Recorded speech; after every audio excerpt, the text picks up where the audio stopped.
Hey guys, it's Salman Qureshi. You're listening to the Expat Brat podcast, and I'm sharing my take on the imposter syndrome in this episode. But first, I hope you guys are having a great week as always, and you're listening to this podcast in a fun mood, or maybe you've turned to it because you're in a bad mood and you need something to lighten up your life. But then you've clicked on this episode about imposter syndrome. So maybe then you've clicked on this because you suffer from it. But we'll get to that stuff later.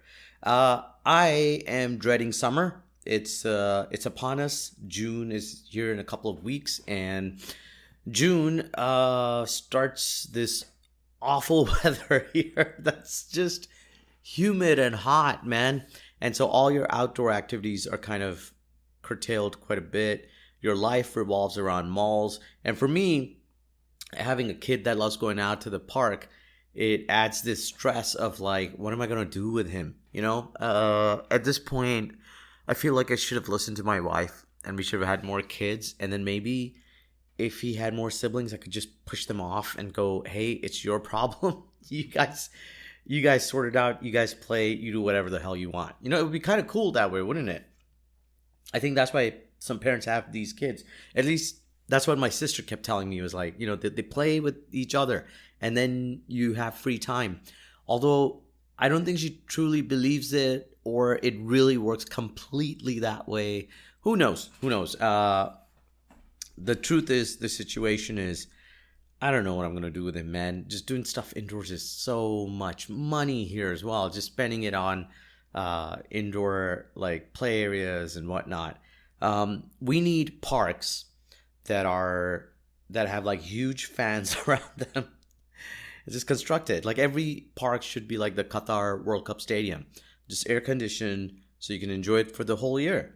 I mean, it's 5-6 months of the year that are being underused in the parks and stuff. And I think, at the risk of pissing off people who are worried about the climate, we just need more outdoor air conditioning.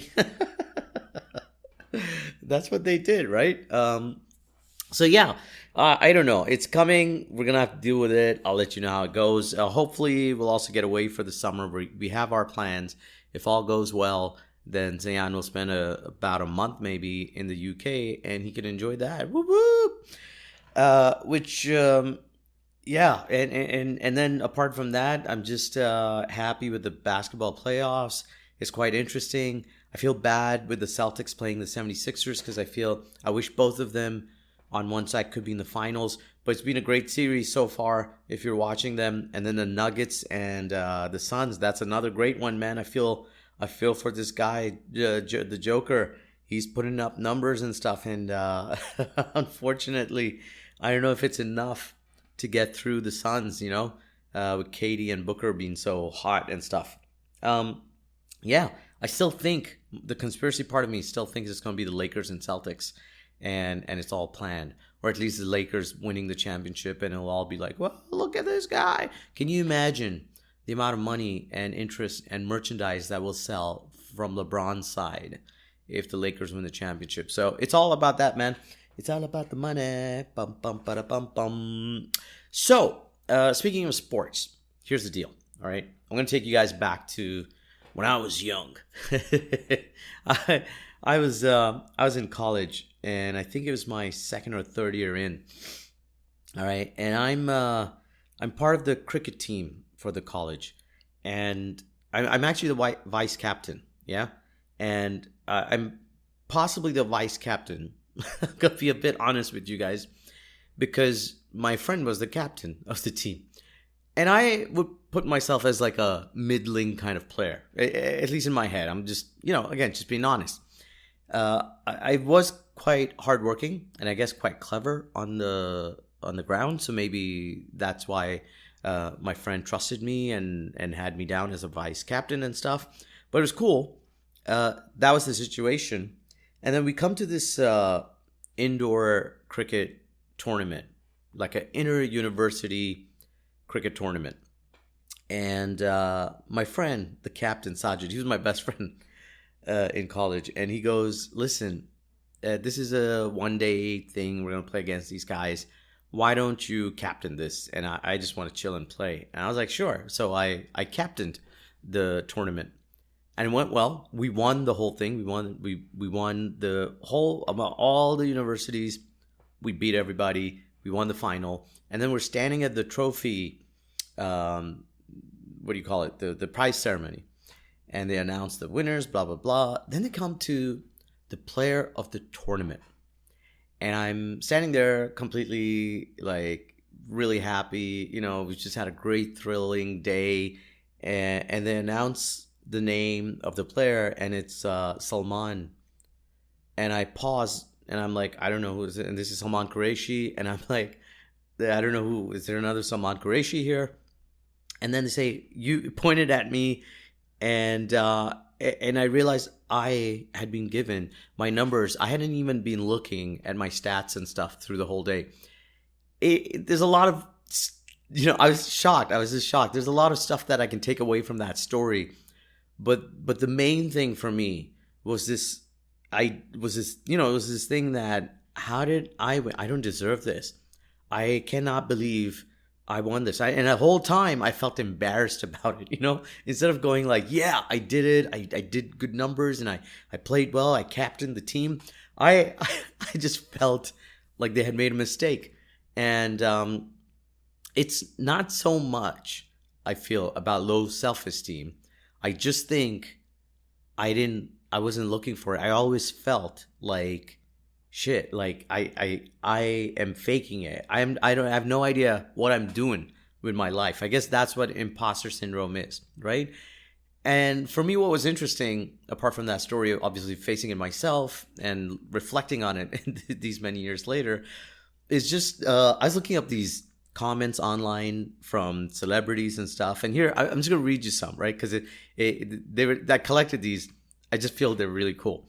Tina Fey, all right? She says, the beauty of the imposter syndrome is you vacillate. Vacillate. I didn't even know that was a word. All right, let me do this again for you guys properly.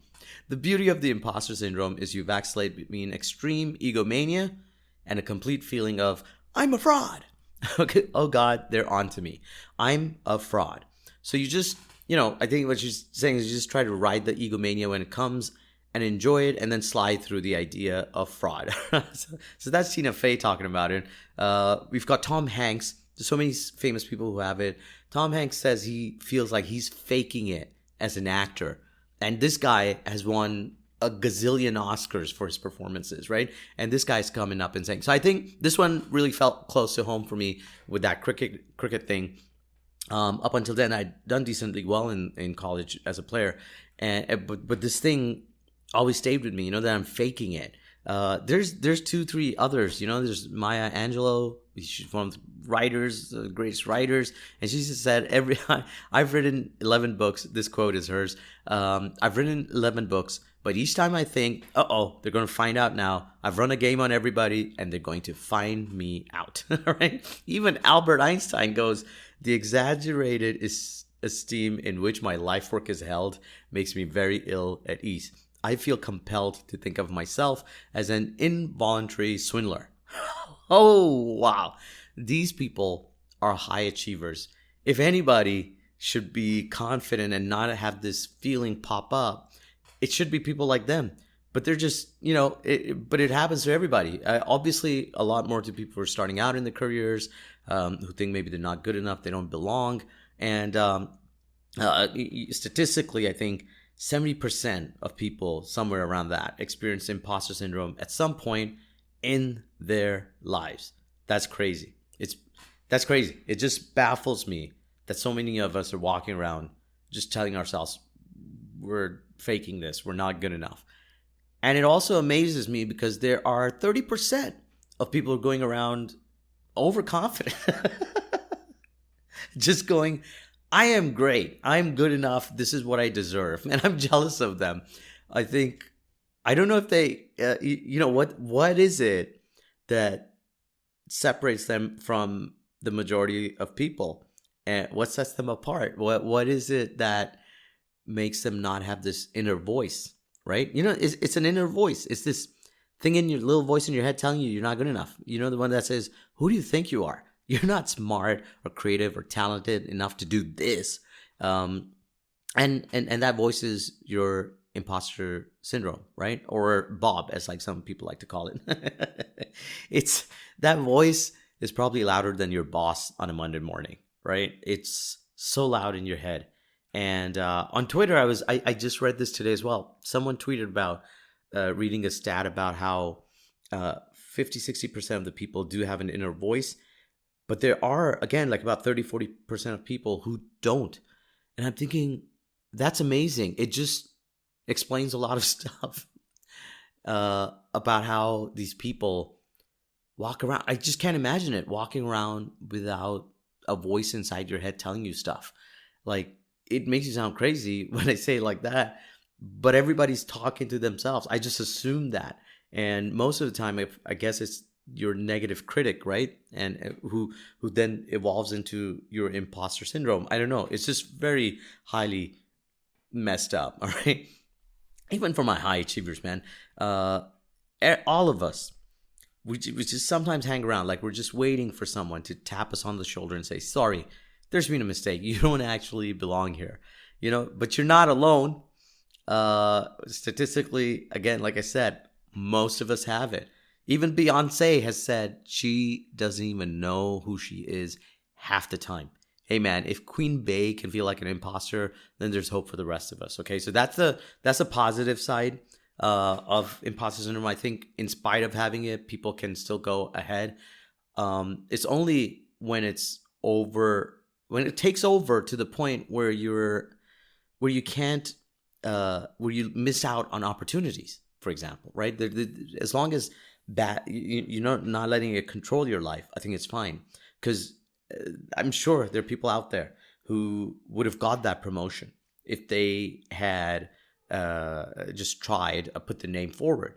I've even spoken to a friend recently who was scared of taking almost said no to an opportunity, a promotion, because they were worried about how they do. I'm really glad eventually they did. I'm not going to name them here because, I don't know, half the world know all my friends.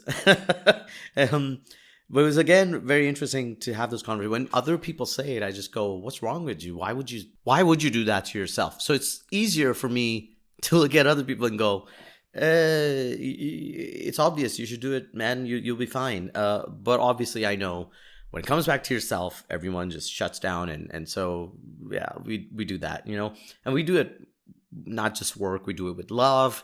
We do it with family. We do it with so many, just a lot of opportunities out there that I'm sure we all miss out on because we just go, I don't think I'm good enough for it, or I'm faking, and they'll find out that I'm not really talented. I think creative people tend to have this on an extreme level because you're constantly judged for your work, and maybe it's a protective thing as well. So you kind of go, hey, if I downplay it, so if they go, yeah, that last thing you did, that movie, that book, that joke you wrote wasn't great, then you can kind of go, yeah, I know that's really my standard anyway. I just got lucky that previously my stand-up bit worked or something. And maybe that's what we're thinking, right? I've seen people like trying to overcompensate and act like knowing everything as well, right? So they try to go the opposite way.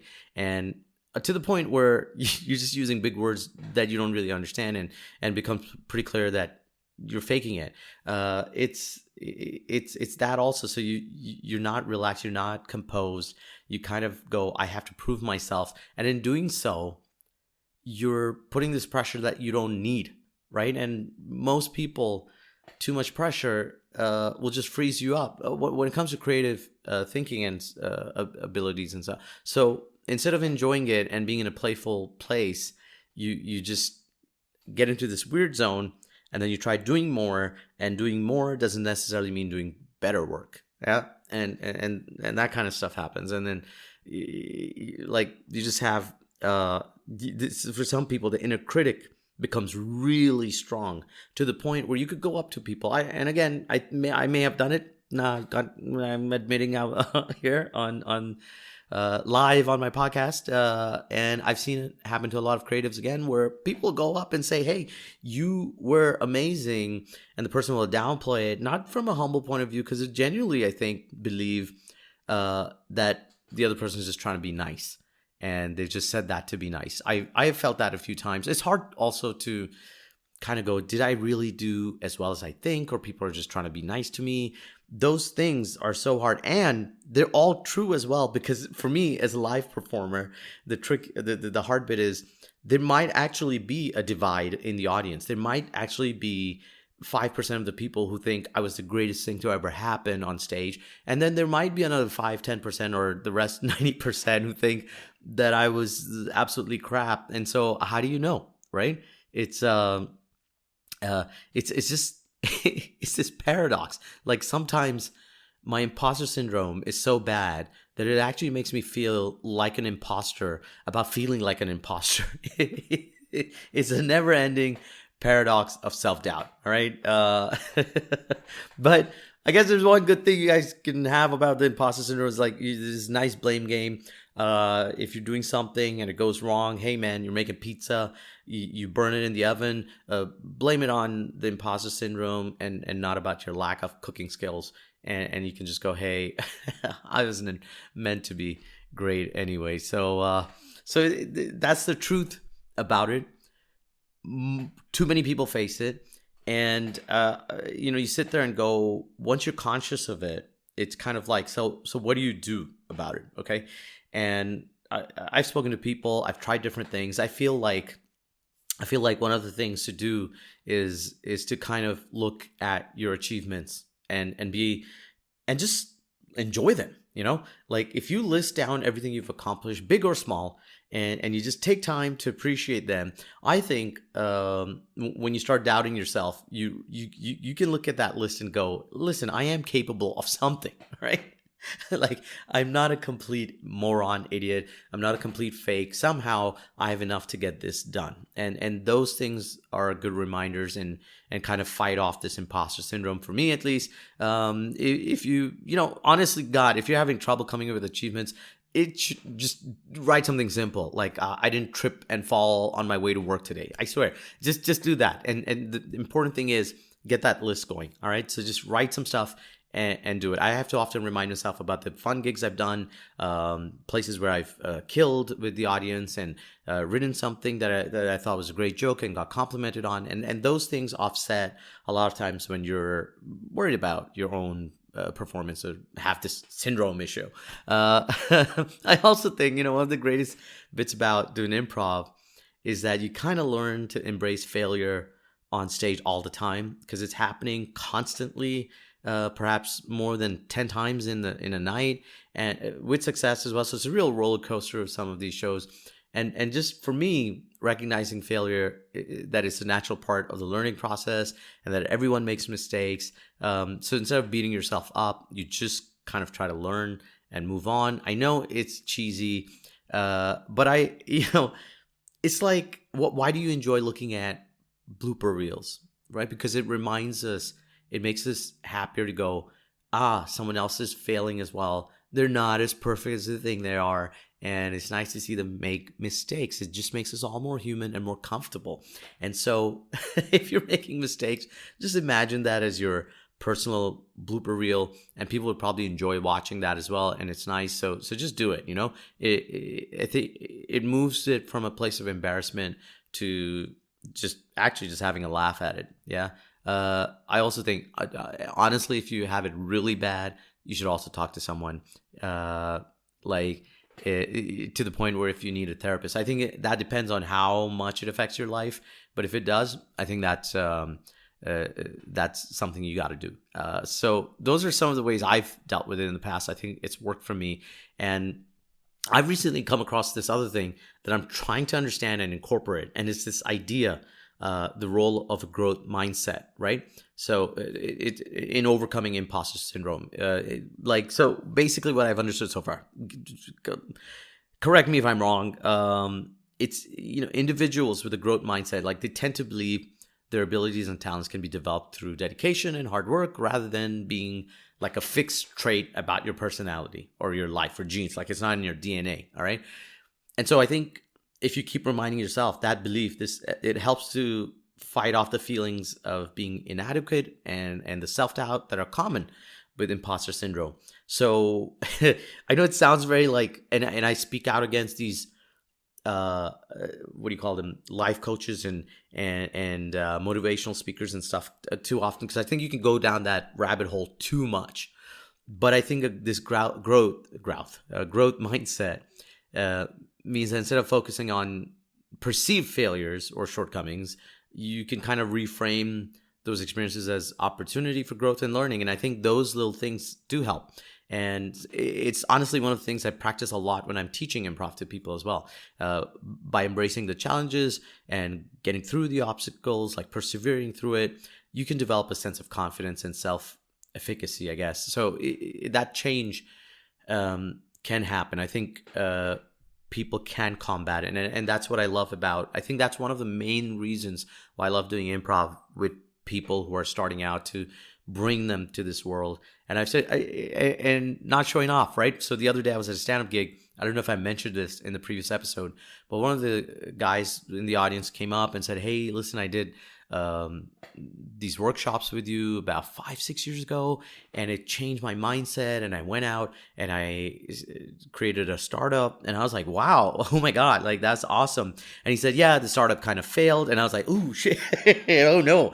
I was kind of embarrassed for a second. And he said, but that was fine because I learned again and I kept going, and now I fixed the idea and now it's working, and I'm really happy with my life. And it just that stuff gave me so much confidence to go out and do stuff. And, it was really great for me to hear that, because it just meant just a reminder to me as well that we're all capable of more. And fear is something that really strikes and makes so many beautiful things from happening.